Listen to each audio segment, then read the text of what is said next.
It is the worst start to the season for Real Madrid since 2008. They find themselves 8 points off the pace of Barca at the top of La Liga. Sid Lowe with us. Sid, what's going wrong? Well, let's start with Zidane's version of events, shall we? Zidane has said after almost every game in which they've dropped points, I'm very happy with how we've played. I can't reproach the players anything. We created lots of chances. The ball just doesn't want to go in. Now, he then said after one game not so long ago, he said, you know, I've been happy with all of these games, except perhaps the Girona game. But then if you go back and listen to what he said after the Girona game, he said exactly the same thing then as well. It's true what he says, that you can go through each of these matches, apart from Girona away, and say Madrid probably should have won the game. Madrid probably created enough chances, even maybe half chances, to have won the game. And it's true that they're missing those opportunities and the ball isn't going in.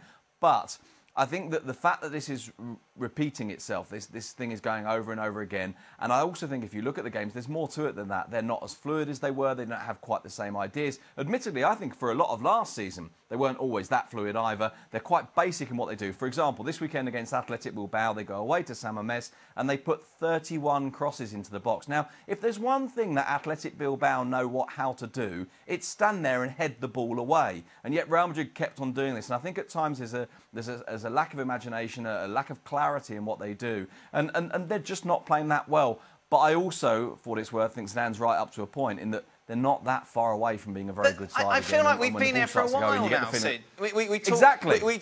This is why. Just a couple of days ago. You look at the quality of the players on the pitch, and most of them were playing in that Champions League final where they were brilliant.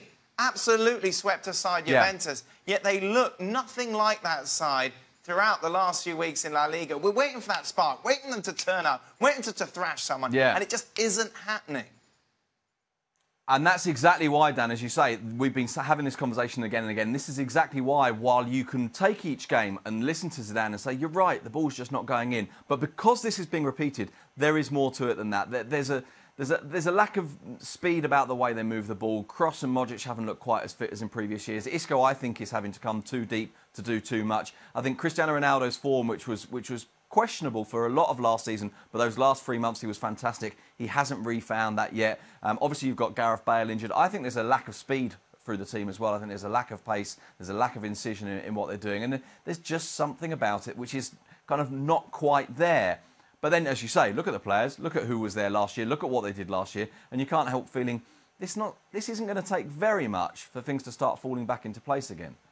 Meanwhile, said Sergio Ramos, #1 in our FC poll when it came to centre-backs in soccer. Sent off for the 19th time, a record in La Liga. Does that affect his legacy? No, I don't think so. I think it's just another record for him, isn't it? I mean, look, it's very curious, this, by the way. He's been sent off 19 times in La Liga, 24 times in all with Real Madrid. In 50 games for Sevilla, no sendings off. In 149 games for Spain, no sendings off. And yet, if you listen to non-Real Madrid fans, they'll say, well, and he should have got even more. And if he'd been playing for a smaller club, he'd have been sent off more often. There's been plenty of times when he's deserved red cards and not got them. I don't think it changes his legacy, to be honest. I think it's a record that most people will say, well, kind of that's Sergio. And everyone knows that Ramos is a player that, as Stevie often says, maybe up until Christmas, you can't rely on him. But as Stevie won't often say, when you get to spring, when you get to when it really matters, you always can.